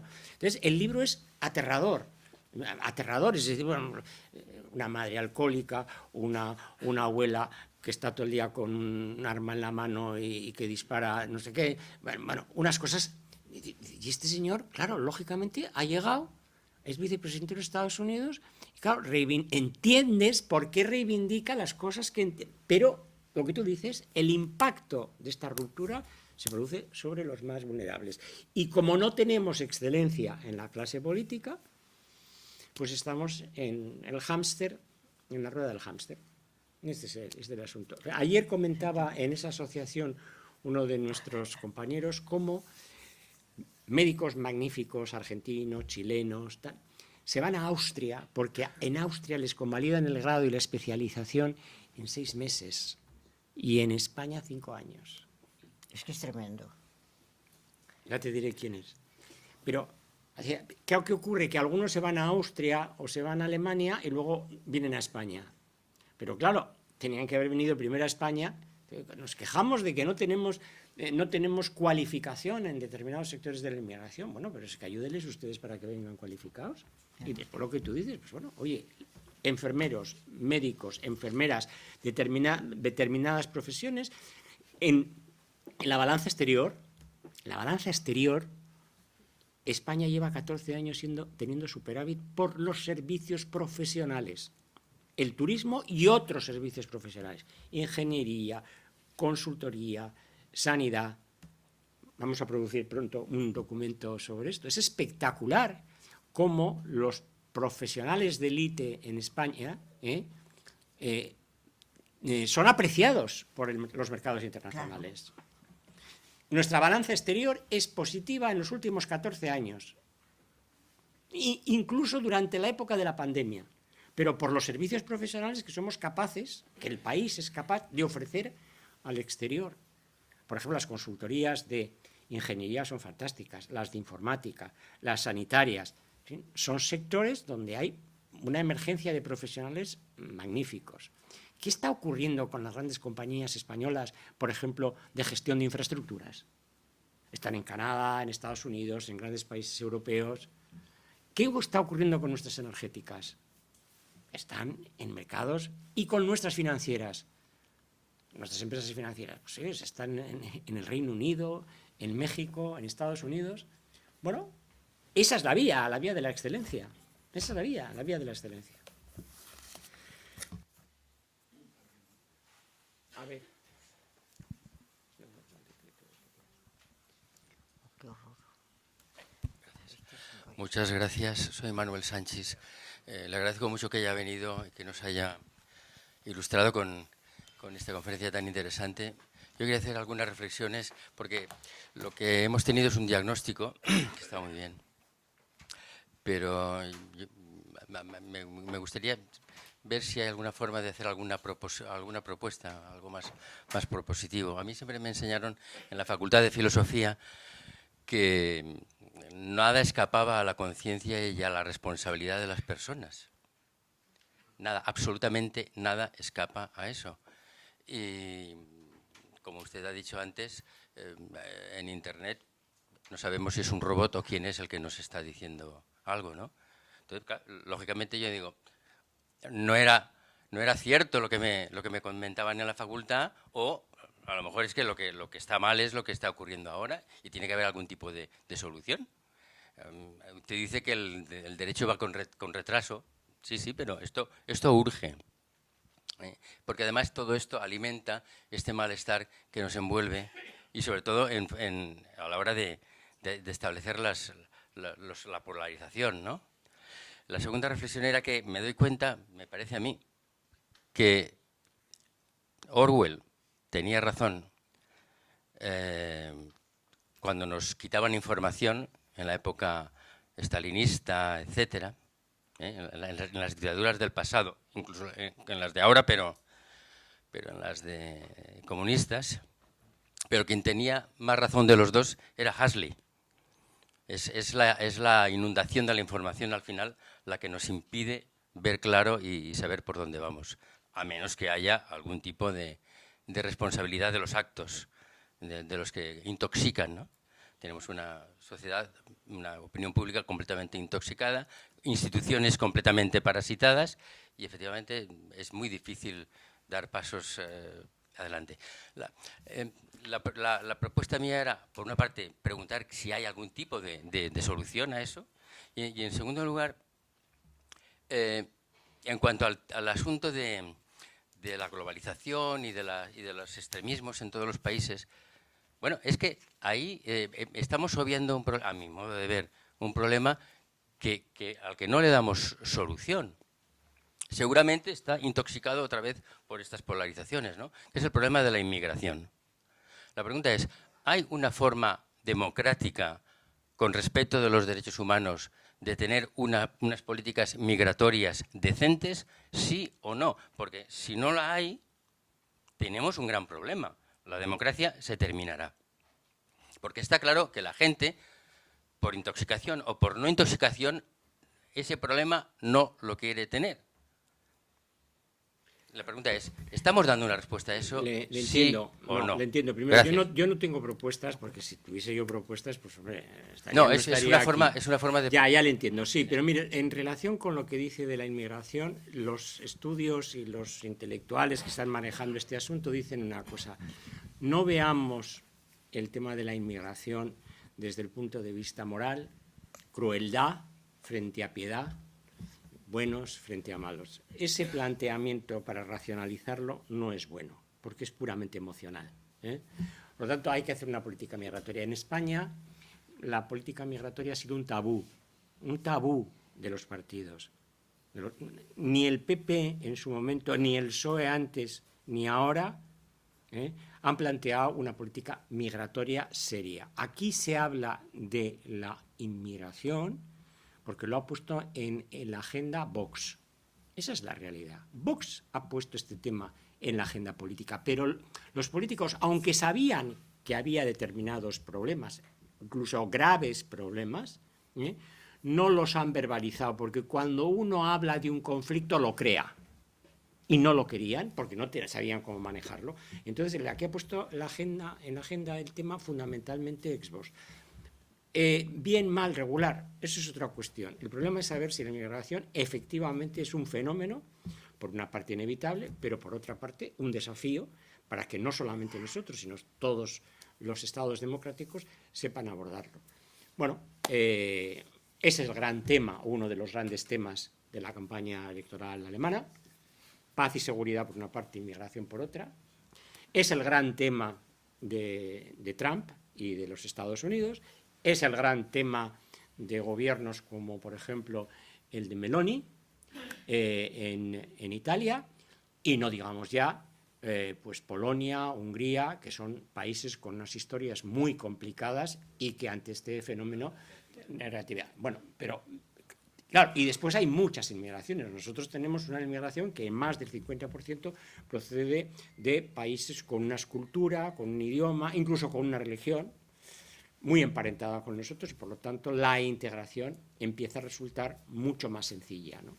Pero este es un problema, desde luego, para abordarlo mucho más globalmente. La Unión Europea tiene una enorme oportunidad de hacerlo, y también sacando el debate de que unos son crueles y otros son piadosos. No, hay que racionalizarlo. Sí, si me permites, con respecto a la inmigración, precisamente EdNor tuvo una ponencia que está en la página web nuestra, porque todas las ponencias, salvo que nos digan que no, la tuya también estará, accesible a cualquier persona, y fue sobre el tema de la inmigración. Tuvimos una gran experta del Instituto Elcano y nos dijo claramente, la solución no es fácil, pero por lo menos dedicó toda su sesión a centrar con un magnífico criterio el problema. Te invito a que la veas porque puede... Es de Carmen Rodríguez, puede ser. Carmen Sí. Rodríguez. Carmen, Exactamente. ¿no? Carmen, bueno, yo...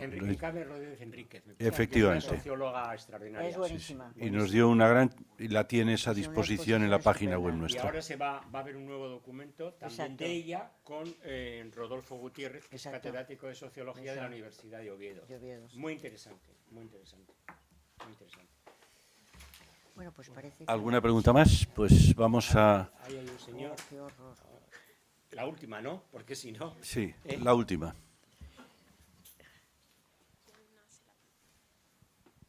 Yo estoy muy a gusto, pero hay que... Hola, se escucha, ¿no? Sí. Bueno, disculpe si a lo mejor la pregunta, bueno, la cuestión puede pecar un poco de imprecisa porque requeriría de una mayor elaboración especulativa que, digamos, la que me ha permitido este poco tiempo. Así que discúlpeme si no es lo suficientemente clara. La pregunta, y estrictamente que es una pregunta, es la siguiente. Usted ha planteado una noción de veracidad con la cual se pretendía superar una relativización de la verdad en los marcos actuales, postruismo. Pero mi pregunta es cómo eso podría hacerse en el marco de esta noción de veracidad por dos razones que están conectadas. La primera de ellas sería que, claro, usted ha criticado la idea de una verdad absoluta para mantener la noción de veracidad y para defender la noción de veracidad.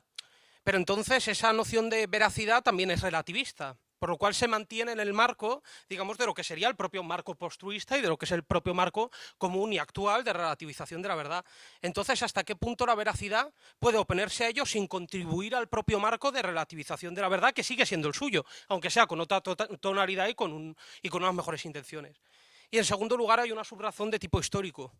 Básicamente, esta clase de resemantizaciones han solido concluir, pues, digamos, en este marco, digamos, de vencido de la verdad. Me refiero, por ejemplo, al caso de la ley de Jan Heidegger, ¿no? Esto es tomar la noción de verdad, de algún modo invertirla o cambiarla semánticamente, meterla en unos términos correlativos que finalmente han producido el marco filosófico del postruismo, ¿no? Entonces era simplemente preguntarle por esto, hasta qué punto esa relativización puede no justificar al marco, sino vencerlo y finalmente, pues en fin, oponerse, digamos, a lo que usted ha criticado, que era principalmente el postruismo, ¿no? Mire, yo soy católico, pero no hace falta ser católico para leer en el Evangelio algunas cosas verdaderamente extraordinarias. La única pregunta que Cristo no contesta, cuando Poncio Pilato le pregunta qué es la verdad, el evangelista no dice nada. Cristo calló. Podemos suponer que la verdad quiere decir que la verdad absoluta es Dios, para aquellos que puedan creerla, pero lo cierto es que el Evangelio no pone una definición de verdad en los labios de Cristo. Y eso tiene una importancia cultural importante. Primer punto. Segundo punto. La veracidad no es un concepto relativista. La veracidad es un proceso de comprobación, que es distinto. Esto lo ha definido muy bien nuestro Tribunal Constitucional, cuando dice, no, mire usted, un informador, porque se ha desplegado todas las habilidades y recursos en su mano para comprobar la certeza de un hecho, esto es veraz. Que al final hay un dato sobrevenido que la desmiente, podría ser. Pero no hay forma humana de que no haya elementos de subjetividad en la veracidad y mucho más en la verdad. Por lo tanto, lo humano tiene un componente de subjetividad, de relativización brutal. Y no hay teoría filosófica como las que usted ha dicho que lo pueda solucionar. Ni siquiera, fíjese, y por eso he empezado por el Evangelio, las religiosas, que son dogmáticas, que son precisamente dogmáticas. Pero cuando vas al dogma y le preguntan a Cristo qué es la verdad, Cristo no, a Poncio Pilato no le contesta. Bueno, a partir de ahí, la duda es una de las fórmulas más inteligentes de bienestar intelectual. No tengo absolutamente comprobado, quizás, no sé, la edad, la experiencia, pero a mí dudar me encanta, porque me encuentro intelectualmente más confortable en la duda que en el dogma. Eso es lo que le puedo contestar.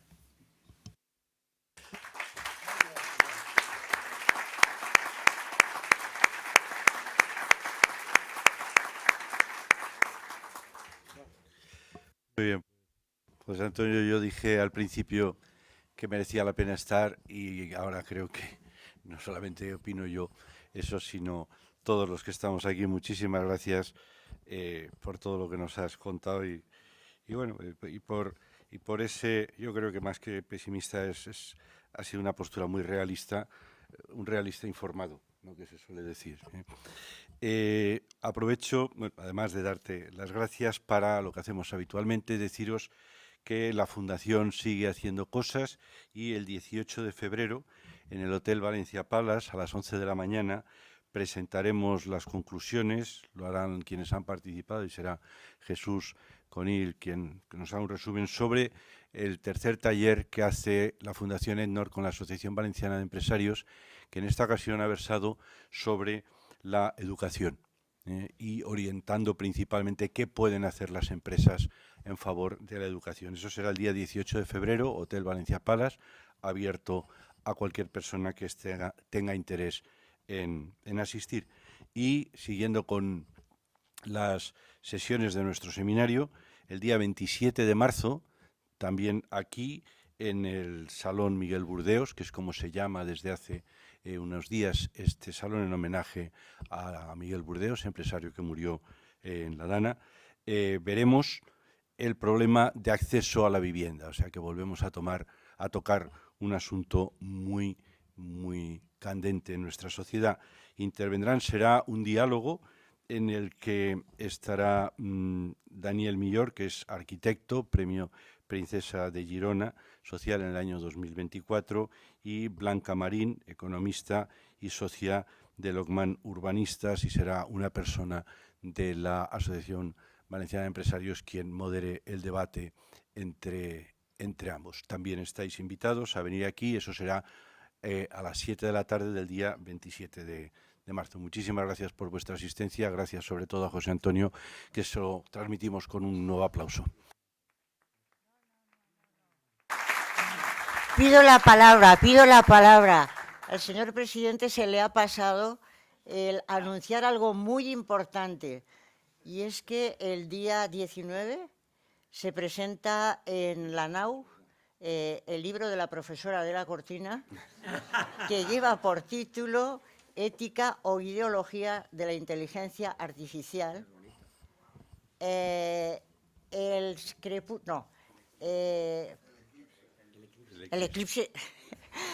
eclipse de la razón comunicativa en una sociedad tecnologizada.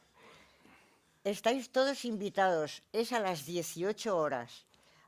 A las 18, esta vez es a las 18 para que haya tiempo, porque vendrán bastante gente para participar, y entonces estáis todos invitados a asistir y a disfrutar de las discusiones, que creo que van a ser buenas. Bueno, discusiones no, que compráis el libro y ya está, porque ya está bien de discutir y de deliberar. Bueno, pues estáis invitados con mucho gusto. Bueno.